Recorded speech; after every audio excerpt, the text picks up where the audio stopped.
Welcome to the show, everyone. Tonight, we're talking about the shape of jazz to come. Matt, take it away. Some called him the most polarizing figure in the history of jazz. Others called him rebellious, disruptive, a fraud. He was thrown off bandstands, his horns were mangled, and he was shunned by his peers. But I think he was a genius. I'm not sure he was a witch, but he could tell the shape of jazz to come. At the Unconnoisseurs, we called 1959 the golden year of jazz. Those are some of our favorite albums that we've listened to so far on our journey. 1959. That's when Ornette Coleman's The Shape of Jazz to Come is recorded. And we'll get to some of the albums that he influenced later in the episode, so stick around. We're going to talk about Ornette Coleman, Shape of Jazz to Come tonight.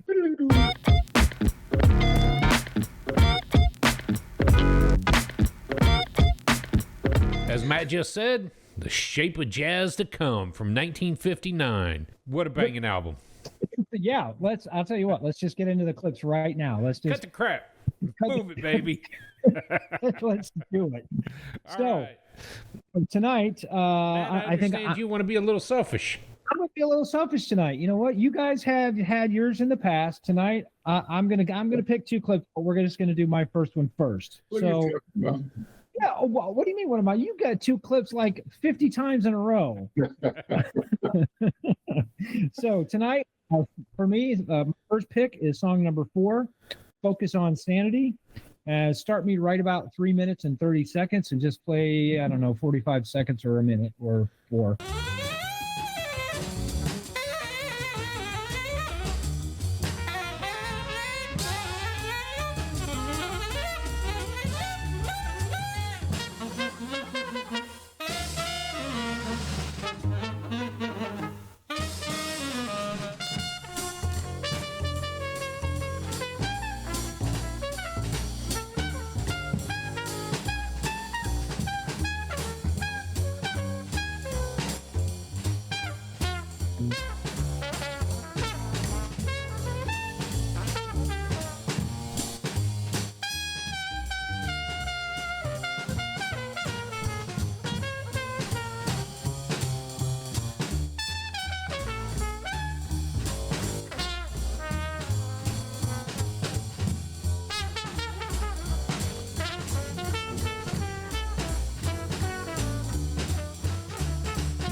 All right, I'll cut it there.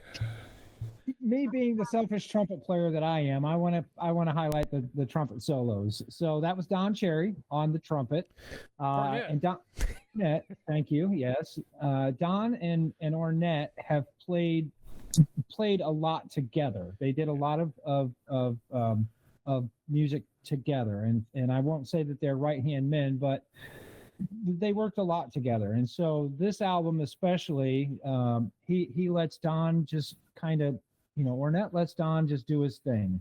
We're going to talk about the word harmonics coming up later in the episode, but harmonics, from what I understand, is playing a piece of the head, playing a piece of the melody, going off into your solo section, coming back and playing a piece of the melody, and then even go further to your solos. So it was something that Ornette coined. He coined the term harmonics, and so you can kind of see in my clip they started with Ornette's solo from his sax, then they came back to the head, then Don Cherry took his solo work, the harmonics part of it.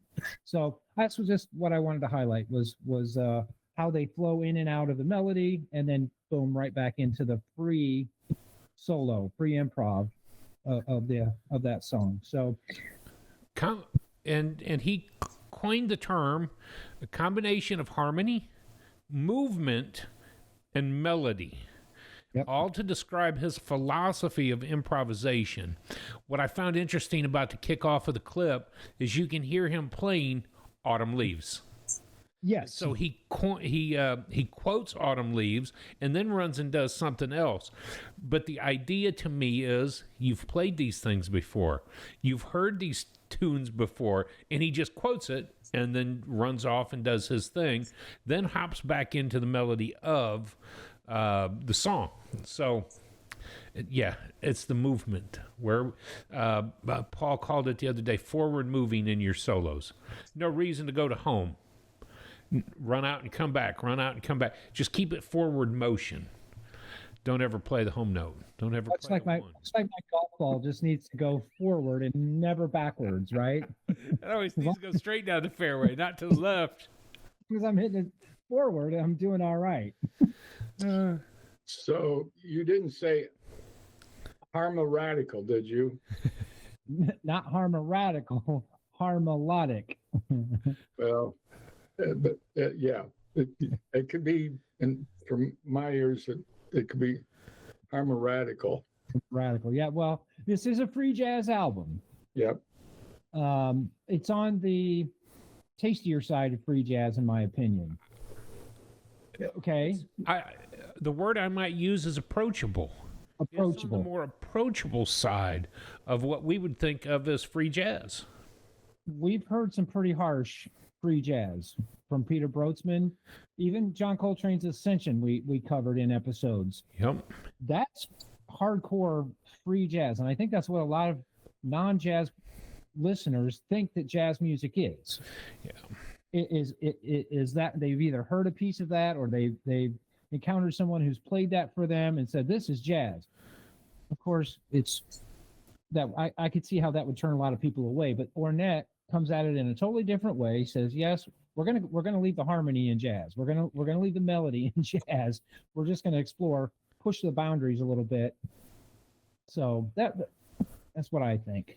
And the other thing I will say is, again, this one was recorded in '59, and "Focus on Sanity" is an Ornette Coleman song.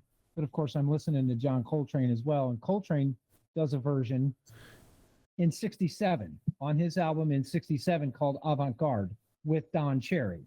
Now, comparing and contrasting, of course, because I like to do that. I like Ornette's version way better than I like Coltrane's version. I mean, it's Ornette's tune, so obviously I prefer his tune a lot better than I do Coltrane's. Yeah. Okay, Good. that's who's next. Good. Well, Daddy-O? How about let's listen to a piece of Eventuality starting around 2:30 and play about 10 seconds or maybe a minute of it. Eventually, I'll get it right.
All right, I'm going to stop it there for us.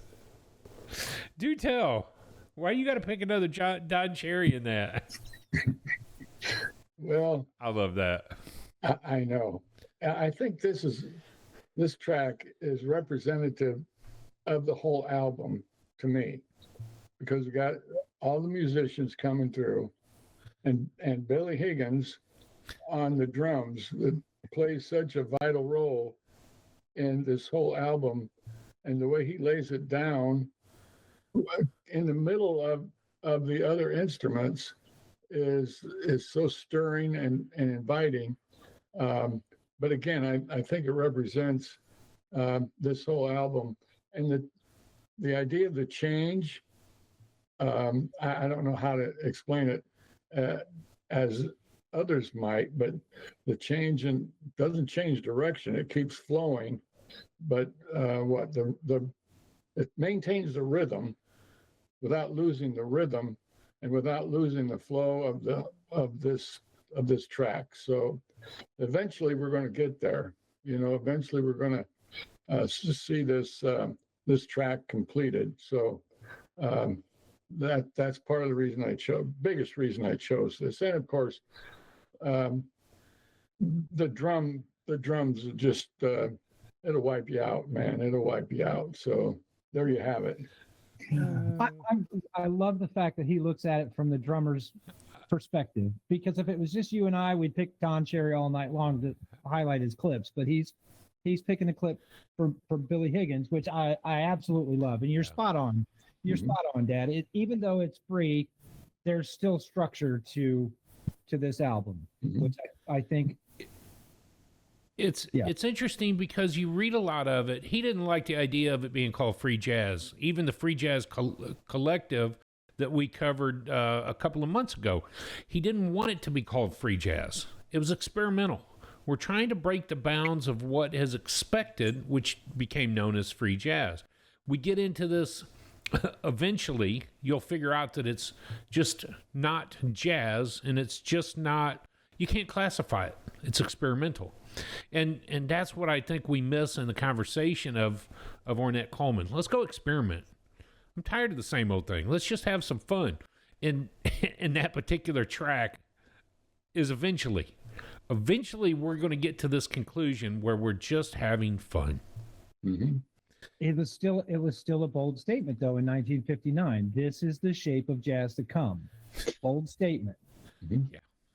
Yeah, that's why he didn't necessarily fit in with a lot of the current jazz artists. And while those who are looking forward to had difficulty finding a place for it. It wasn't mainstream. Yeah, exactly. So where does it fit except basically from the beginning? A new experimental idea and tones and movements and freedom. Bingo. Love it.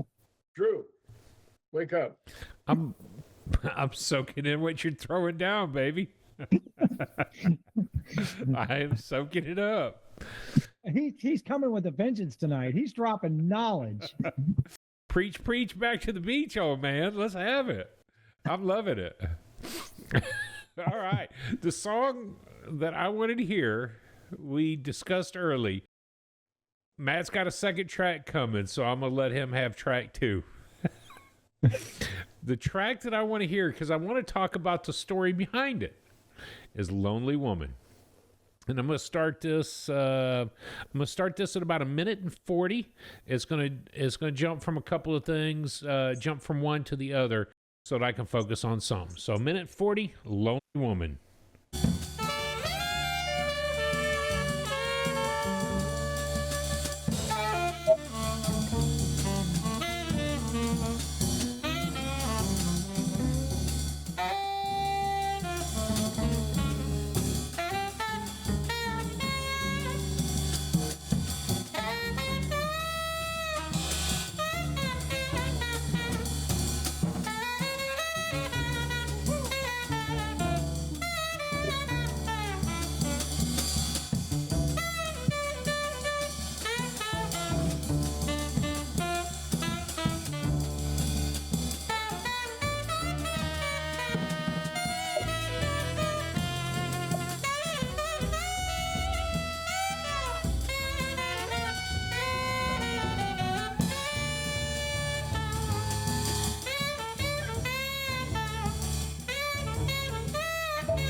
All right, I'm going to cut it there. There is so much to be said about inspiration in music, where it comes from, and I'm going to deviate like way off into left field here. We've been talking about the music, but I just wanted to highlight where it came from. There was a period when Ornette moved to LA, and he was not getting a regular gig job. So he got a regular job or gig as an operator of an elevator in an upscale shopping center where he would go up just elevator service. And occasionally he would pull the emergency button on floor 6 so he could write his music and think through the process. Well, one night he's walking around the women's hosiery department of all places, and he sees a well-to-do woman picking through her clothes all by herself. So he writes the song, Lonely Woman. So the inspiration of that is what really triggered it. But when I listen to it with that in mind, one of the things that you can hear is as the trumpet and the sax are being played together, they're elevating in octave or range. They're going up, and the bass guitar is dropping, doom, doom, doom, doom, doom. So it begins to create this spread, and I thought, what a cool track to represent and hear the elevator movement. One's going up, another elevator's going down. Was that part of the inspiration for Ornette Coleman to write that song? So all those things are going through my mind, and I'm thinking, I'm stuck. I love this track for that very reason. You're stuck on floor 6. I am stuck on floor 6. Women's hosiery. Yes, please. in my notes about Lonely Woman, I wrote, there's something mystical about the sound. It's so, I don't want to say haunting because that's not how he wrote it based on the story that you just told. But I remember reading that same story. Wasn't there something about he thought about that woman? Why is she alone? She's got all this money. Why is she at the store alone? And there was a question in his mind about her as well. So there's something mystical kind of surrounding her in the store. And I think the word you used, we talked about it, the two of them blowing in unison, a sorrowful melody. Yes. Kind of that loneliness as they're bending notes. I think, I'm not sure which one of us made this statement. It was so naked with emotion. It was raw, and it still raises shivers a half a century later. That's what we said. It was mainly covered. It's been covered by many people. Mm-hmm. Brad Mehldau was one of them. Yep. On Modern Music. And so he covered this. Many people have, but Brad was the thing that stuck out to us. You must have been digging on Brad Mehldau that week every week pretty hard. So I was going to say, that does not surprise me. and to me, I appreciated the fact that I get to hear Ornette play. That was part of my clip. Yeah, thank you. We finally got to hear Ornette. Any thoughts on that track, Dad? What's that, please? Any thoughts on that track? Well, my thoughts were not there. My thoughts were with Roy Orbison. Okay. Lonely woman. Pretty woman. Oh, pretty woman. Pretty woman. Pretty woman. What's she doing up on the 6th floor? As pretty as she is, she should have somebody shopping for her. She shouldn't be lonely. He's still thinking about the pantyhose. That's what it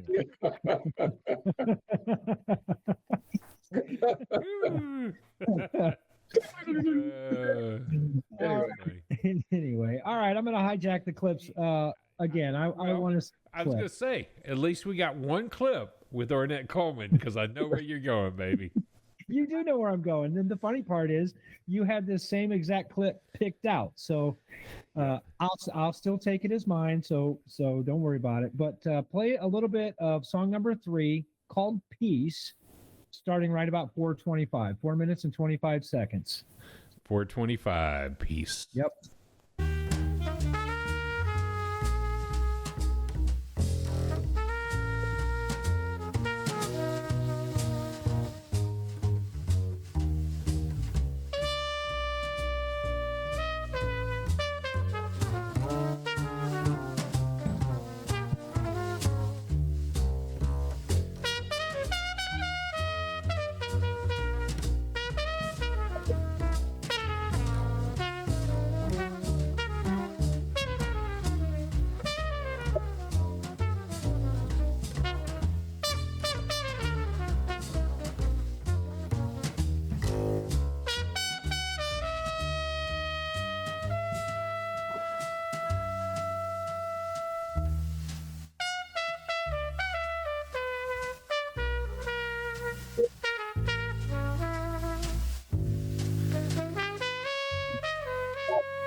kill it right there.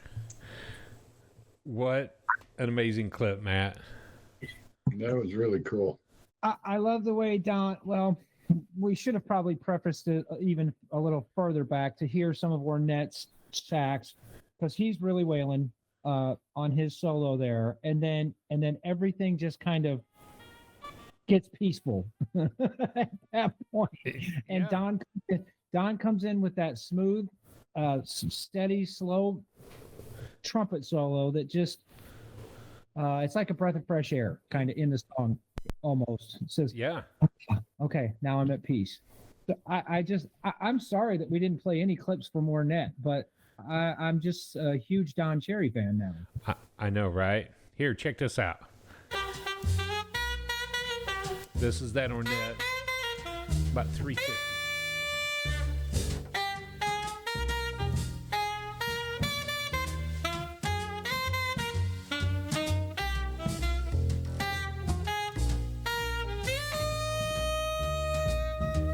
And that's just right into Don Cherry's solo. So I wanted to show that. It's almost like a butterfly that he starts to really see in the wind. And then all of a sudden Don kicks in and just takes Yeah. Good way to put it. It's a great way to put it, actually.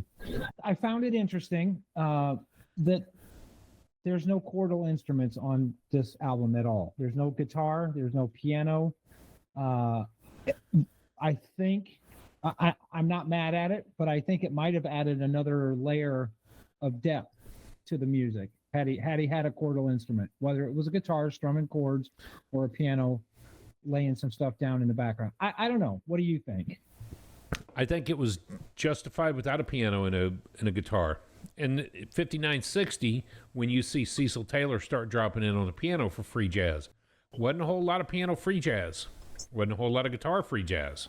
It was a lot of instrumentation just like this. So it might have added some texture into it, but I don't know if it would have harmed it. Okay. All right. I like it. That's a great answer. Great answer. The other thing that I want to note, and by the way, we are talking about the shape of jazz to come, but we haven't talked about Charlie Hayden on the bass. So you start listening back to our clips, and right now, back that thing up and listen to the clips. As you listen to the bass, he was everywhere. He wasn't necessarily keeping time, and we talked about that with Bill Evans' trio last week. It doesn't have to be a timepiece. It can have its own voice. So I wanted to highlight that based on the fact of your question. If you had a rhythm section or a piano, would Charlie have been more of a timekeeper? He might have been pigeonholed into that. Yes, you just stand there and keep time, and that's your job. So I appreciate your answer. He played all over that fretboard, which is what I really loved, and a lot of his albums and everything that he's done. So yes. Well, okay, the name's going to come up more than once tonight, but Hayden played a lot with Pat Metheny too. So yeah. So I have a huge respect for Charlie Hayden in the first place. I made in my notes that Billy Higgins, the drummer, he's played on over 700 albums, not just with Ornette, but his span of career on 700 albums. Take that, Max Roach. Right? Well, and that means he's right up there with Ron Carter on 2,000 albums. Uh-huh. I mean, when you're talking about 700 albums from Billy Higgins, Shazam. So we're talking about a powerhouse quartet here anyways. Yeah. Okay, cool. We got lost in the audio tracks. I think the episode's done. Okay, go to commercial. Oh, we got to rate it. Let's rate it at least. We got some information coming, and I think we're going to experience some information overload. Okay. I had like 10 months of note-taking on one of the greatest albums ever, not to mention all of today's notes. So, Matt, let's get into some slideshow. Let's take it away. Just all right. the facts. Just the facts. Here we go. Just like I've said for 96 episodes. Guys, we are on number 4 on our countdown this week. 96 episodes I've been saying this. Whatever you do it to jazz. You'll hear in our Week in Music coming up in just a little bit That's what we do. We mowing the grass, taking a shower, making dinner, cleaning the house, driving to work, driving home. We do it to jazz. So I'm real proud of that. I did go ahead and put a copy of the artwork on the slide here. It's just okay. It's just okay with me. So unless you guys have comments, let's move on. I think you're missing something very, very, very important in this picture. One of the very first and very few plastic horns in his hand. Why? Because he got one trashed when he got jumped when he got out to L.A. FYI, he's a Fort Worth, Texas boy. Went out there, got into some trouble, lost his saxophone, had to buy something cheap and affordable, ended up having a company send him one. That plastic sax has become iconic, so it's just an ordinary photo, but there's some history behind that saxophone.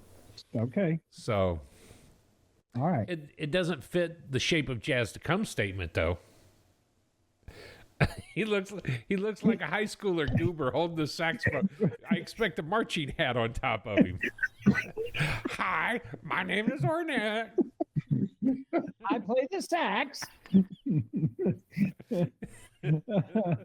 Oh, you're funny. Yeah, he's got almost an Ivy League look about him with the sweater and the collar coming up. Are you telling me that he's part of the TikTok gang with the quarter zip sweaters?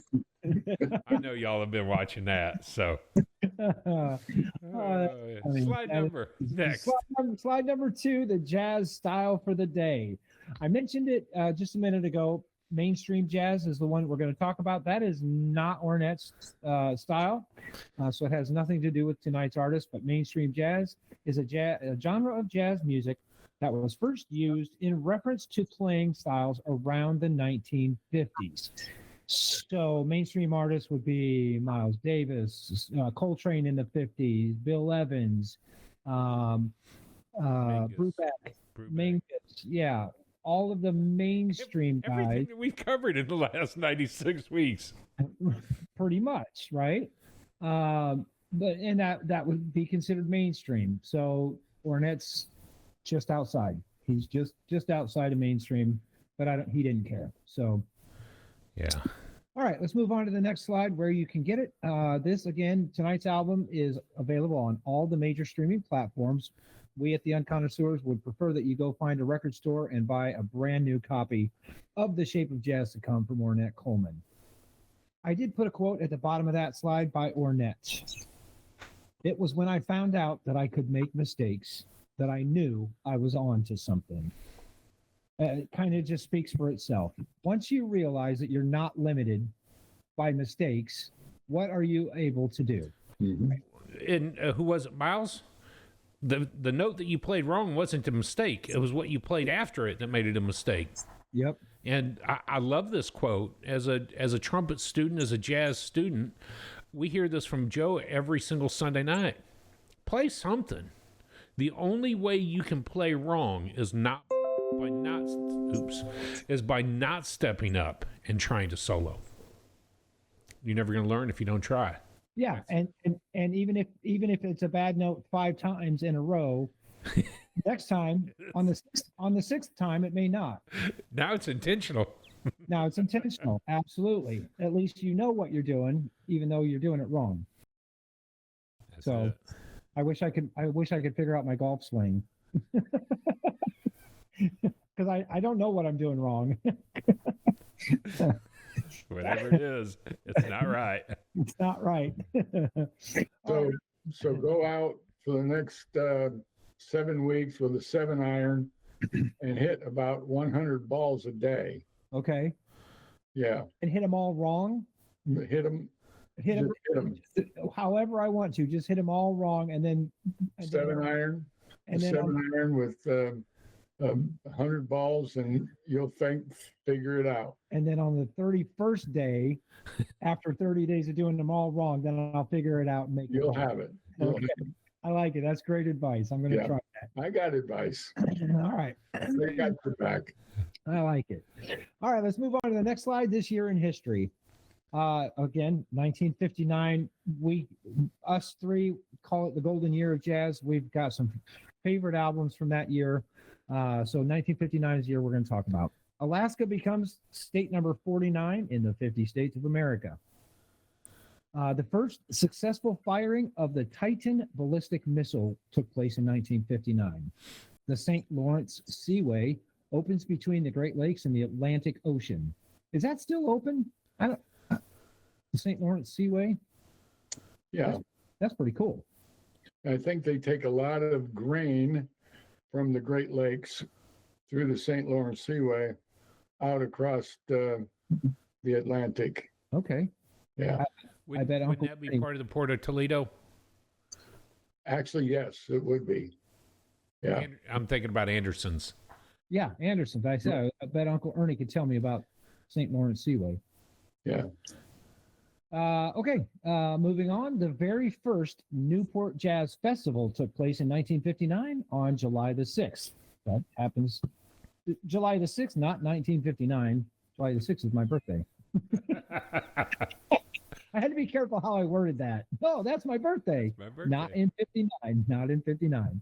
But that wasn't 70, was it? That makes you how old now? Yep. The next thing that happened in 1959 was Miles was assaulted by the police between sets at Birdland.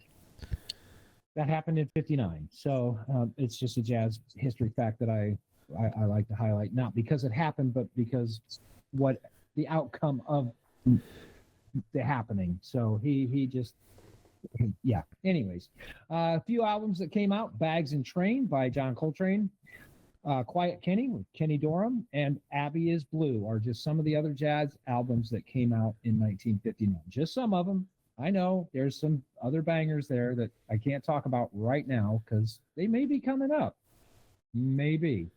Also in 59, Lester Young passes away. We talked about that 3, 4, or 5 weeks ago, actually 4 weeks ago on the Mingus episode, the Buy Pork Pie Hat. But John Patitucci is born in 59. So Patitucci's an amazing bass player. If you've never heard Patitucci play, check out John Patitucci. Absolutely. Before you roll into the next one, if you want to check out more information from 1959 Newport Jazz Festival, Oscar Peterson Trio, Ahmad Jamal Trio, Count Basie Orchestra, Art Blakey and the Jazz Messengers, and of course the Duke Ellington big band was there. So you can hear plenty of great music from 1959. And no, don't you say it. I will hang up Google on you right now, old man. I'm going to hang up on you. I'm going to shove you off.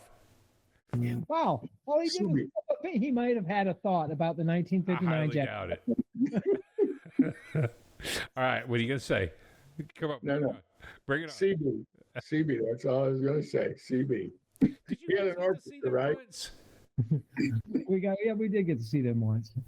You too. All right, let's move on to the next slide, the timeline slide. There's just a few facts in that large dash in between the birth and the passing. 1930 was the year that Ornette was born. At the age of 1949, he joined the traveling show to kind of get his start professionally playing music. Of course, 1959, this is the year that this album is released. Couldn't help but highlight my favorite 1985 Song X, Ornette Coleman's album that he did with Pat Metheny. So, yeah, no comments about that right now. 2015, the year he passes away at age 85. So, again, this just a short, brief timeline. The dash in the middle. It's, you've said the dash in the middle, and we forget about how important that really is. From birth to death, we have a short time frame. What were the dots that was somebody's legacy? And to me, it's tough because you could put an entire wall of timeline together of great artists like this, all of the big stuff. So what are the dots in the middle? Yeah, and elements. So I'm thankful that I get to put the slideshow together. That way, I get to pick what I highlight in that dash, because you wouldn't have picked Pat Metheny Song X to highlight in that dash. but I'm a huge Pat Metheny fan. Well, look, I mean, I'm wearing the shirt, so so I kind of had a hard time finding influences, even on Ornette's website. He didn't really list many influences that I saw. So he did start off in high school band. He got kicked out of band for for soloing over the Washington Post march. The band director said, "If you're going to do that, take a hike." And so Ornette took a hike. He didn't want to be pigeonholed into playing. I'm not laughing because he got kicked out. I'm just laughing at the whole No, because situation. I can picture The Simpsons. You know, Lisa Simpson goes off in solos in the concert band. Is it Lisa? Yeah. She runs her solo and she walks right out of the school. I could just about imagine that scenario going down. Drew, we know somebody that got kicked out of the senior concert, his last concert of high school. Yep. He was a trumpet player. It wasn't for his soloing over the Washington Post march. It was just because I wouldn't shut up. So there you have it. All right. It was interesting because the influences. Oh, you weren't done. That's okay. I was just going to say, a couple of dots in there. cool. Pee Wee Creighton and Paul Bly were two of the other people that I kind of got the inflection that had influenced him at an early age. So, yeah, I mean, again, I didn't see a whole lot. Maybe you saw some more. What do you got? There was some dialogue about it that he picked up some of the his early influences from people like Pops. Charlie Parker, for example. There's some others that indicate blues and R&B were some of his influences, and ethnic music. But what most people focus on about his influences is not who influenced him, but how many people were influenced because of him. And I'm sure that's going to be something talked about here later as well. But yeah, absolutely. All right. So for the discography, I counted 25 studio, I counted 16 live, and then only 16 as sides. So compared to some others, he doesn't have this huge collection of music. But there's a reason for that. And the reason is because he would take long hiatuses. He would go underground and just not play. He was angry some of the time. He was bullied some of the time into taking hiatuses. He would just not come out and play. So I'm thankful for the 25 studio that we've got and the 16 live that we've got. But I'm more upset that we don't have a bigger collection. yeah, you figure though he's got I'm trying to do the math, 32 and 25, 58, 57 albums over a span of 30 years, 35 years of doing music. That's nothing to shake a stick at. That's not what I'm saying, but compared to some others. Yeah, but it's listed as free jazz. And we know what our thoughts are. You know, you talked about it this week on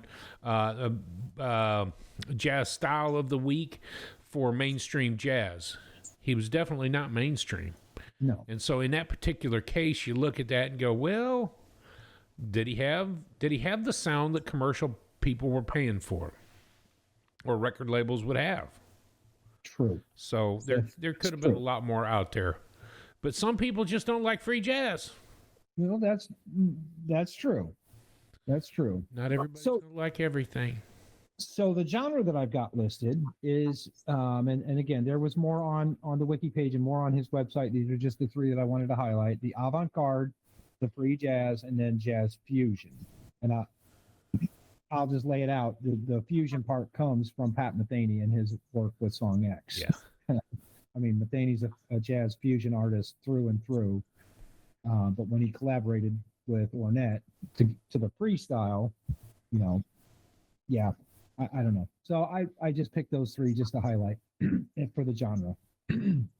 6 Degrees for me this week was a little hard. I wanted to think outside the box and pick somebody else besides Pat Metheny, but it was hard for me. I was trying to watch that stupid Colts game on TV. while I put the 6 Degrees together and kept getting sidetracked by the Colts. So I got Ornette Coleman played with Pat Metheny. Metheny, of course, played with Jack DeJohnette, and DeJohnette played a lot of music with Miles Davis. So I got 3 degrees of separation. What did you come up with? I've got 2 degrees of separation because of the man, myth, the legend, Percy Heath. Percy Heath played on Ornette Coleman's album Tomorrow is the Question in 1959. And Percy's also played a lot with Miles, a lot of different albums. So Percy Heath is what I came up with. Dad, did you find any? No, actually, I didn't look. Yeah. We would cover that for you. Yeah. Hey, we got you. I did notice, however, if I may interject, that I've heard Pat Metheny. I heard his name as much as I've heard Maria Schneider in the past. I'm just saying. I don't know what the connection is, but Okay. All right. Well, here's the deal. I'm a longtime Pat Metheny fan. We're talking 20 years or more of Pat Metheny fan. So I've got a long listening history with Pat Metheny. But oh no, I'm not questioning that. I'm just wondering. Maria knocked my socks off so hard a year ago when we listened to her. I'll be a lifelong Maria Schneider fan. So I'm hoping she puts out 50 more albums. Yep. So you're right. I do like to highlight the people that I enjoy listening to. That's why you do the slideshow. I was going to go back to this because I tried to get some more research on it. The day that Miles was on stage with Ornette, I could never find any recordings from that, but they had a love-hate relationship, if you will. Miles talked trash about his music all the time, and until one day when it dawned on him what he was doing. He walked into a club and he sat in and played Don Cherry's pocket trumpet with Ornette. No recording, so I can't prove that direct connect. But it was Miles. I think it was Don Cherry who invited Miles to the club that night to listen. Yeah. And then Miles came. Don said, "Oh shoot, there's Miles Davis. Miles, would you want to come up and play a tune? Here's my horn." Yeah, I'll come up and play with that fool. The stupid free jazz music. But it could have been an influence on Miles too for later in his career. He started changing. Yep. If the music never changes, it's stagnant. Okay, let's talk about a few facts about Ornette. In 1949, as we had mentioned just a few minutes ago, he was assaulted and his nice saxophone was destroyed. So he had to come up with something quick, and they sent him a plastic sax. That's why I don't know. Did it make him? Did it make him who he was? No. He would have been good on a regular sax. Oh yeah, he picked up a lot of trash talk because of it. I mean, what kind of fool plays a plastic saxophone? And today we have the P-bone and the P trumpet and all the plastic. I got a P-bone right here, plastic trombone. Somebody gave me. Yeah, who plays a plastic horn? Hey, call yourself a pro? Maybe you like the timbre of it. Maybe you like the way this sounds. All right. In 1958, he signed with Contemporary Records, which is a record label. And then in 1969, he won the Downbeat Jazz Hall of Fame Award. In 2007, he won his Grammy Lifetime Achievement Award. In 1994, he won the MacArthur Fellowship. So just a few more facts about Ornette, just to kind of not even guide our dialogue, but just a few facts to highlight about him. Let's talk about The Shape of Jazz to Come. This is the third album by Ornette Coleman. So it's his third album. and it's at number 4 on the greatest jazz albums of all time. Yeah. Third album. I don't know. I found that interesting. But it is his first album on the Atlantic label. So I'm sure that the producers at Atlantic, then the record execs and everyone else pushed hard to get this album out. In 2012, it was preserved in the National Recording Registry History Archives. So this will be available for the next 5,000 years to listen to for the NRR. Talked about it just a few minutes briefly earlier about no chordal instruments, no guitar, no piano, so we don't need to really cover any more of that. The term harmonic was used to describe this album. We talked about that just briefly. If you want to go into a little more detail about that, we can. Let me finish the slideshow. The harmonic is the brief thematic section. Then he's free to solo and then come back to the main theme. So that's basically harmonic. But we've already covered it. So, hey, that's it for the slideshow for me. Thank you so much for letting me do that. I would say that this is a good time for a commercial. In case this is your first episode with us, we are using the JazzWise magazine's 100 albums that shook the world as our guide into jazz. Again, we are counting down from 100, and this week, number 4, Ornette Coleman. So we have 96 episodes under our belt. That does not make us professionals. We are still very much unconnoisseurs when it comes to learning to listen and understand jazz music. I pray that you go out and get your copy of JazzWise magazine so that you can finish our journey with us and follow along. So we don't get paid from JazzWise. We just like to let you know how we decided to start our journey into jazz. And each week, we do rate, based on our own personal experience of the week, the albums. You can find our current ratings on our website, theunconnoisseur.com. I've brought them all current. Our list on the rating page is there. I brought them all current as far as where we're at today. I may have filled in some of the blanks along the way, but you can always see that at theunconnoisseur.com. There. Okay, you were talking about ratings, so what do you say we rate tonight's album? I say we do it. Okay, all right. Can I go first since I'm warmed up? I've been talking a whole lot. I'll give my rating and then I'll shut up. I made a few notes about this album, February when we did it, February of 2025. I said, yep, 1959. I wonder why I like it so much. I said he's playing the classic sax. There were no boundaries that weren't, the boundaries weren't pushed enough for me. His freestyle was melodic and nice. Melodic. I said melodic, I meant melodic. Songs were short, which I happen to like. So he didn't have stretch a 12-minute, a 6-minute song into 12 minutes. I like that he kept them short. Billy Higgins played on over 700 albums. I've been wasabi'd. I can understand. I can ingest this wasabi. I can understand this. It hit me like a ton of bricks. My score this week for Ornette Coleman, Shape of Jazz to Come, at a 10. Wow.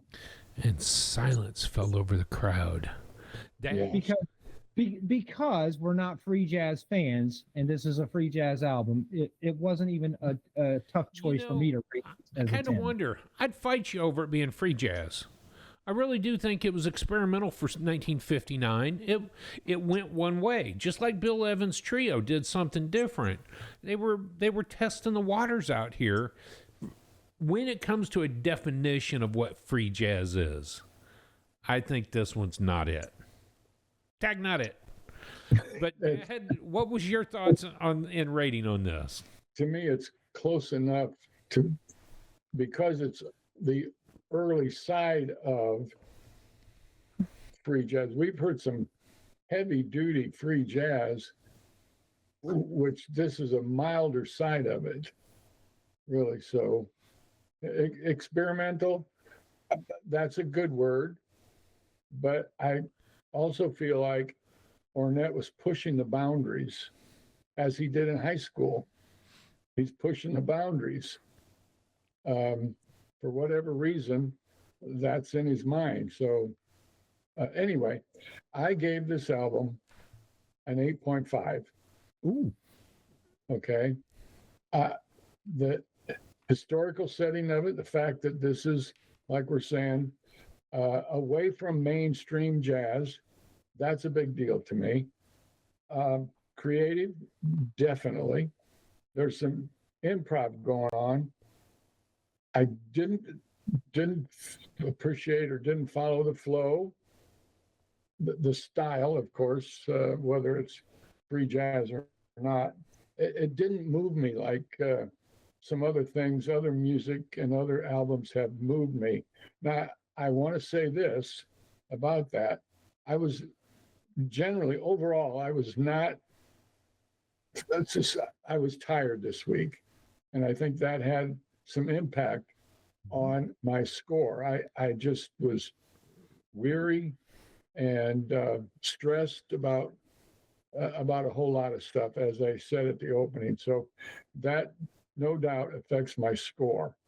But I couldn't quite get into it this time. So again, the history, the blend, they blended so well together. In fact, that it was everybody playing their own stuff. Mhm. So that was high on my score, but 8.5 is where I landed. Love that. I'm not mad at that one bit. Yeah. No. I was hoping you'd come in above 5, being experimental free jazz. I wasn't sure how you're going to like it, and Yeah. and I'm glad that you even highlighted about your week, because we haven't said it in a while. But the reason that we talk about our week in music and our scores and how it affected us is because we do go through hard things one week, and if this album is hard and you're going through a hard week, you're not going to rate it well. If you're going through an easy week and you're listening to this album, you may give it a 9 or a 10. So I'm glad Very you well have. brought that up. Drew, are you going to tell them how we come to our rating? Yes, I will. Each week we come back to the concept from Jerry Coker's book, How to Listen to Jazz. And it comes out with essentially 4 criteria, and we put the 5th in it. Creativity, awareness, the spirit and drive behind the album. I always forget the 4th right here. Craftsmanship. And then the last, I always forget all the other 4 because it's the emotion. How did this album make you feel? At the end of the day, were they playing for us as listeners, or were they playing for musicians? And I know that there's that constant conversation. But to me, that criteria from Jerry Coker it's been epic. That was one of the books that we read early, just because we wanted to know what we should be listening for. So we use that criteria each week to kind of judge. Dad's been really good at going back and using that rating system.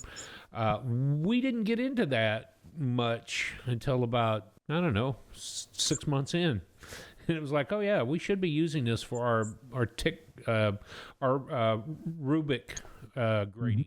Anyways, I'm going to tell you what I gave it, and I think I'm pretty doggone happy with it. And I'm looking for something else as I go here, because I want to see something else from Dad. Dad did a 7.5 on the Free Jazz Collective just a few weeks ago. And so, 1961, Ornette Coleman comes out with the Free Jazz Collective, a double quartet, left side, right side kind of battle. He is there moving into free jazz. So I think that you were right, Dad. 1959, experimental, but he's experimenting into the free jazz. So this is that early sound from Ornette Coleman. I just keep going back to so much that this album really did move me. If I just went on emotion alone, I'd be pretty hard pressed not to go Big Ten. But the way Don Cherry plays with Ornette, the way that Billy plays, and I'm drawing a blank. Billy Higgins plays. Billy Higgins and who did I miss? Charlie Hayden. The way they all kind of move together is just so beautiful. I mean, it really is. Ornette Coleman never intended free jazz to be a style of jazz music. It was just simply an album title in 1961. But no one would have guessed that because of that, we would all classify this noise as free jazz from here on out. And so many people have taken it so many places. The craftsmanship, to me, is just beautiful because it wasn't all the free jazz that we expect. Harmonics played that big part in it. Let's keep some consistencies. Let's keep some regular melodies together. But more importantly, how do you get to that place where you can play the same thing at the same time with a glance? And for that band to play so brilliantly together is just on point. I gave this album a 10. So, no Banging. reason to ask if I would go higher. I would, but I'm out of room. 10. Well, that's just We're not surprised at all. I mean, I'm not. not either. I would give it a 10 because these are some artists that you've appreciated all along the way. Well, and the thing is, when we first started the journey, we all the way till the end, we didn't look ahead, so we didn't know what was coming up. But the first few free jazz albums we struggled with. You and I, on our personal journey, we struggled with those free jazz albums. And so anytime we would turn the page and say, "Oh, is this free jazz?" And we had that perception before we even listened to the album.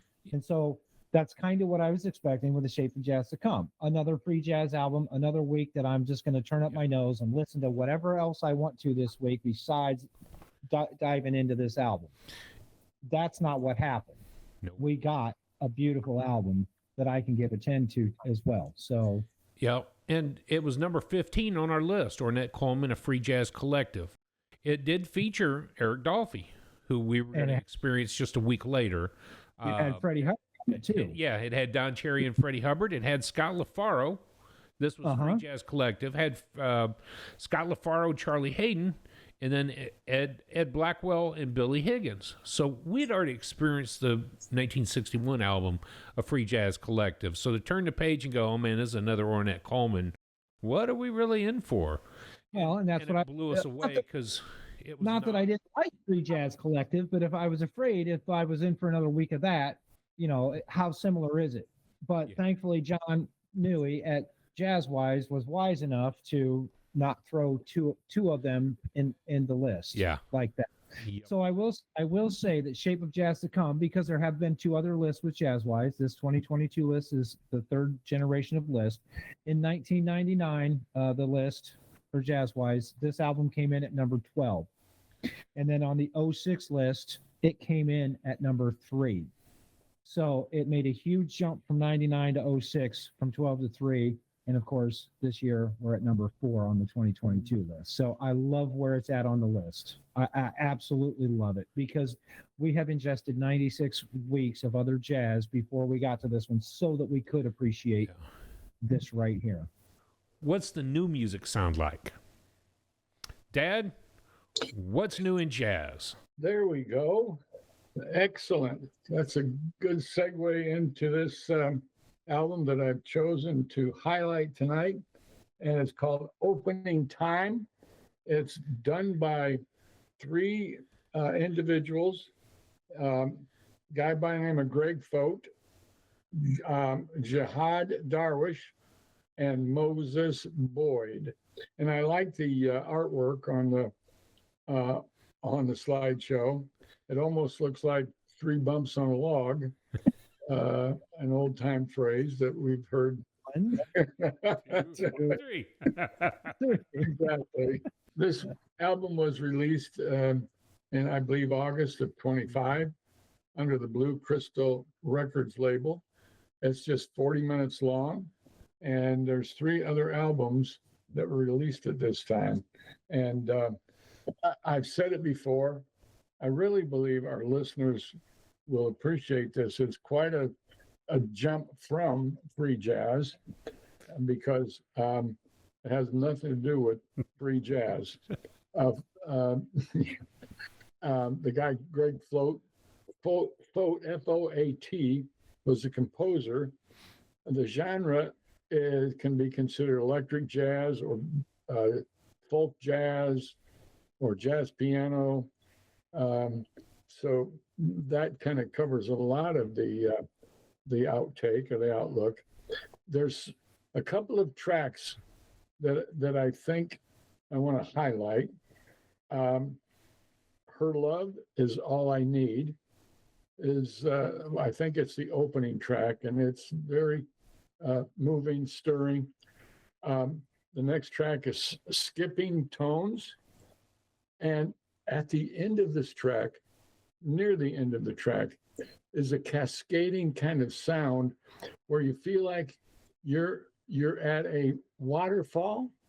Matt, if you think of the waterfall at Tequamanon Falls, it's not a heavy Niagara Falls cascading, or think of it as you're at a fireworks display, and they've got fireworks coming off the side of the building, and it just crescendos down off the building, and you see how beautiful that is and how stirring it is.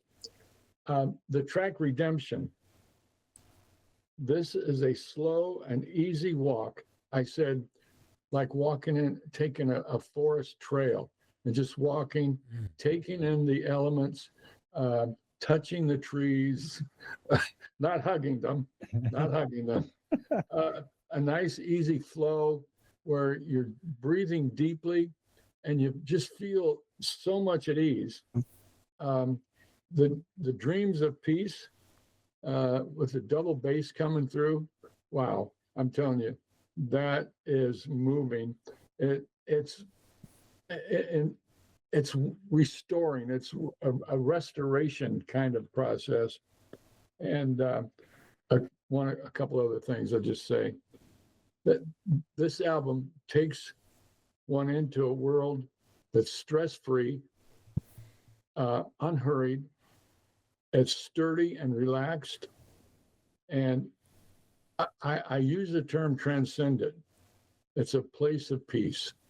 If you just want to get away from the world and the hurriness of the world, and you just want to check out, so to speak, from all the stuff that's going on in your mind, this is definitely an album to check out.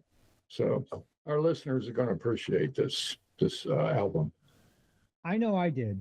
Good. I dropped it in a couple of times this week, last week, and I did. I really appreciated how it is on the other side of Ornette.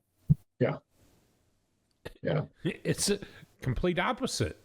Pretty much. Yeah. I think that it was interesting because I come across an album after an Ornette album, and I didn't tell you how much Ornette I gorged on this week, but I needed to wear my stretchy pants to that buffet. I was finished with his complete Atlantic collection, and the next song that came on was by Nina, I'm going to slaughter her name, Seinfro. It was an album called Endlessness, and it was so chill. And I text Matt, I said, I just found this album that kind of reminds me of Floating Points. Listening to Pharoah Sanders play with the London Symphony Orchestra and Floating Points. And he said, is it like Dad's pick of the week? And I'm like, no, but I'll go listen to it right now. And I'm like, yes, it is. It was the album that I needed right then and there, because it does. It brings your blood pressure down. It brings everything just so calm and so gentle. It's a great album. Great pick. Yeah. So you'd recommend it to our yes, I would. listeners. Yeah. Good. Yeah, for Good. sure. So while you're warmed up, Daddy, why don't you tell me about your weekend music outside of all the great stuff? Okay. Let me say this about the album that I chose, the new music, because I was looking at something different, a different album, that is. I saw some stuff called Third Force, and I could find different tracks of this album, but I couldn't find the album in its entirety to go from one track to the next track. But I listened to several of those tracks. Saturday night, Matt, Mom and I were able to get out Saturday afternoon. We got out and we went to the Frozen performance here at the Civic Theater in Fort Wayne. And our seats, now I'm not going to give the whole story, but we finally got seats, and they were in the very, very front row. And I could look over the barrier, and right down below us was Delaney and all of her layout. And as she came in to get ready for the performance, she said, "Hey, you want an Oreo cookie?" I said, "Yeah, of course." So I leaned over the rail, the block there, leaned over. She took a step up, and I reached down and got an Oreo cookie.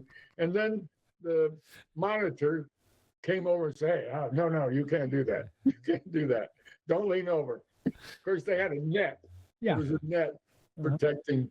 I'm not sure the net would have held my 200 plus pounds. Did you tell him that's my granddaughter down there?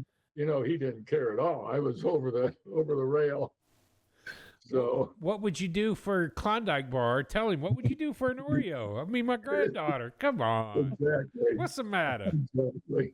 And one other highlight of my week, 14 years ago plus, there was a gal in our Bible study group, and we fell in love with her. She had not been married, but we did go to her wedding. And on Tuesday night, Wednesday night, she and her 13-year-old daughter came over the house, and her daughter is so delightful. And I asked her if she plays music. She says, yeah, I'm in the band. I said, what do you play? She said, well, I play a trumpet. I said, really? Are you good? And she smiled, and her mom said, she's very good. She takes lessons. I said, how much do you pay for your lessons? She said, oh, somewhere around $20 for 30, 40 minutes or so. I said, that's really good. I said, have you ever played a saxophone? Oh, I love the saxophone. She said, do you listen to jazz? And she said, of course I do. I listen to jazz. And her dad, her dad's name is Jameson, and I'm hoping Jameson is following us now because I told him, if I told him once, I told him 20 times. The unconnoisseur. And so I would anticipate he is or will be listening to us. Well, because he listens to jazz when they don't live in town, they come into town, and he stops almost every time at one or two record stores to see if he can find another jazz album. That's funny. It's funny that you should mention them because I DJ'd their wedding. Yes, that's right. That's what she said. Yep. So you remember them. I would. I remember them as far as DJing their wedding. I wouldn't be able to pick them off the street, but yeah. Oh yeah. Uh-huh. And their daughter is just so delightful, and she's so fun, and she giggled at some of the stories I told, and she had a big smile, and it was just a real joy to talk about her and her schooling and playing music and trumpet and saxophone. So thanks for tuning in, Jameson. Really appreciate if you would like and subscribe to the channel. Yeah. Give us a thumbs up and hit that bell so that you get notified when the next 3 episodes come out. We're going to do way more than that, but to finish our journey here in the magazine. So. I told them that if they subscribe, they get a piece of merch. Got to send a message to Matt about that one. Okay. Just comment below. Right. Yep. Good. I'll give them all 3 a piece of merch. There you go. So that's my week in music. Sounds like a pretty decent week. Drew, you want me to go next? Go ahead. Yeah. Well, I'm still doing my Coltrane journey. I'm happy to announce that I've got 40 out of the 61 albums listened to already. Wow. So I just have 20 more to do. Of course, I was listening to that to the avant-garde album from '67. This week, it just so happens that it coincided again this week. So I heard that Ornette Coleman tune played. And I had it in my brain. I'm listening to Coltrane, and the tune is recognizable, and I'm like, wait a minute, this Focus on Insanity, this is recognized, and so then I started researching it, and boom, it's Ornette Coleman. So that light bulb went off in my head. Coltrane didn't write all of his own stuff. He was playing Focus on Sanity with Don Cherry. So it was just it was a huge highlight to me to put those two together. I listened to a lot of Tord Gustafson this week.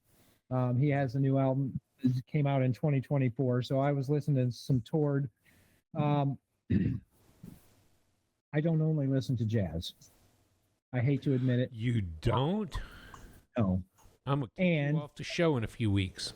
Well, hang on, because on Saturday night, I got to take Kendra Keaton and Keaton's girlfriend Emily to Shipshewana to the Blue Gate Theater to see my all-time favorite band, Need to Breathe.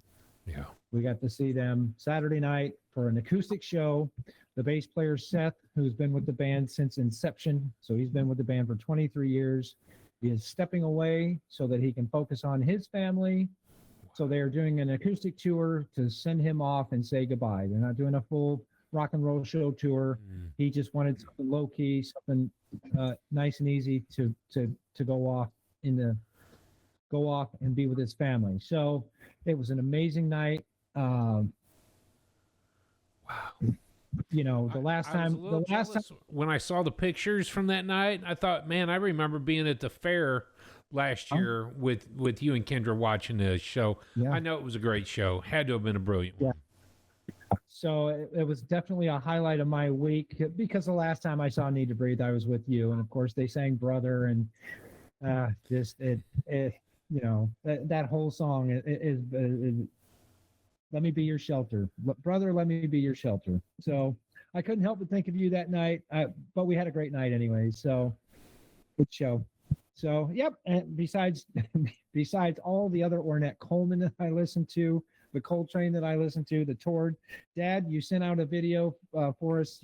Did you send that out this morning? Drew, I hope you put the YouTube link. You covered a new artist, Justin Lee, last week. Now, it's not that I didn't like him. I don't know what was going on in my brain last week, but you sent out a video this morning of him learning to play a Snarky Puppy song in less than 2 hours. And from the minute that he started sitting down listening, now he had heard the song before, so it's not the first time he heard it, but he wanted to sit down and learn to play it. That kid is simply amazing. I'll make sure you put the link. I'll put the link in the description below, and I'm going to put it right above Dad's head now. It's from Pianote. It's kind of like Drumeo. We get the pianists in here, and we're going to give you time to learn the song and see what you can do. The kid's 17 years old.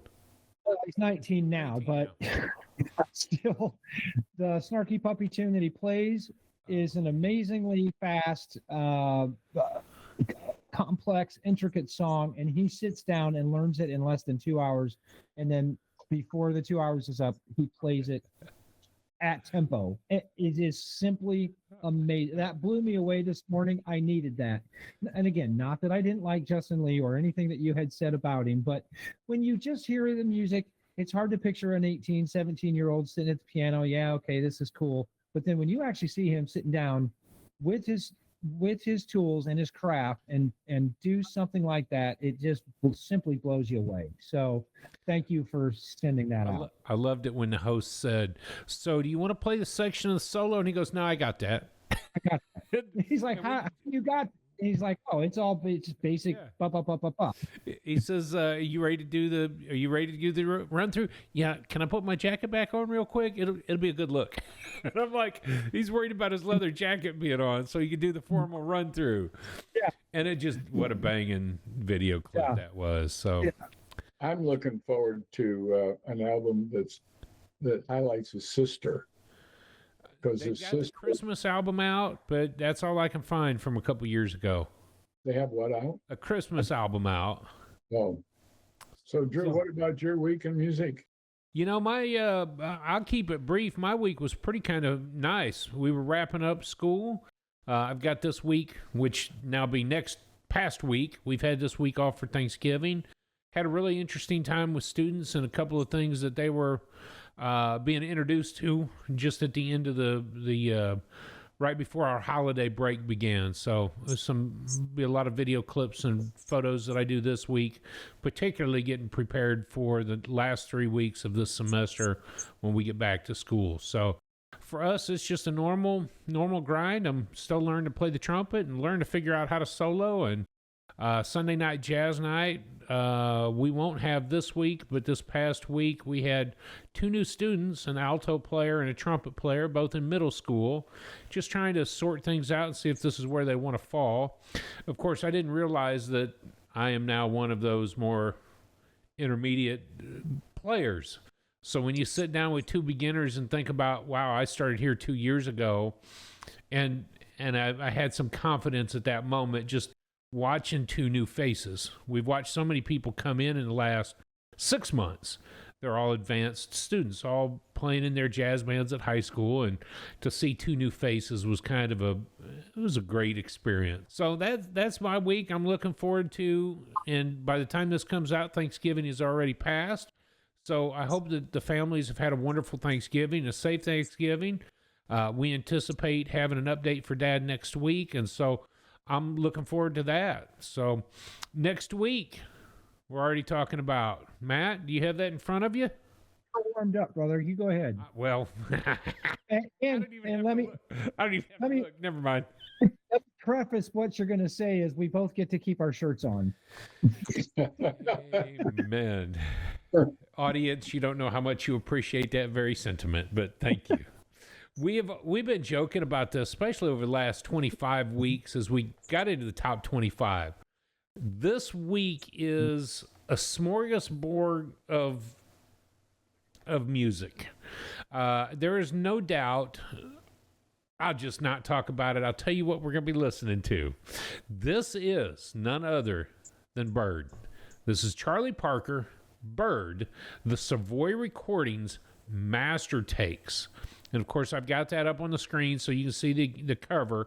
But this is the complete Savoy recording, and these are the master takes of this. It, of course, came out on Savoy label, LP and CD, and it was recorded several different sessions, of course, 1944 through 1948. So Charlie Parker, 4 years of Savoy recordings is out. It has Charlie Parker, Miles Davis, Dizzy Gillespie, Clyde Hart, Aragon Thornton, Bud Powell, John Lewis, Duke Jordan, Tiny Grimes, Jimmy Butts, Curly Russell, Tommy Porter, Doc West, and Max Roach. Those aren't all on the album at the same time, but of course, as a compilation of Savoy recordings, I will tell you it was a lot of music to get through, and it's Parker. I don't know what else to say, but wow. We get one album of Charlie Parker unless there's number 2 or number 1, but bro, this is number 3 on the countdown to 100. 97 other albums we've had in our ears, and now we finally get to hear Charlie Parker. Buckle your seatbelts. It's going to be an interesting conversation next week. Yeah. Now, Dad, I know that we have ratings on our page, and I will tell you and the audience as well. Matt and I did not rate the week that we went through this. We had to sit and suck on this for a little bit. It was like a lollipop where you're trying to get to the center of. You don't want to bite it because there's too much to chew if you do. So I do not expect over this week that you're going to feel comfortable giving a rating. I'm telling you, I'm letting you off the hook for that. We intentionally, I don't know how many weeks we went, 8 weeks? Well, we gave ourselves 10 weeks, but we decided that after 8 weeks, we could go ahead, and it took us 2 months more listening to finally be able to give a rating. Parker, for all y'all listening, still this length of the video, Parker is still being studied today by many jazz musicians.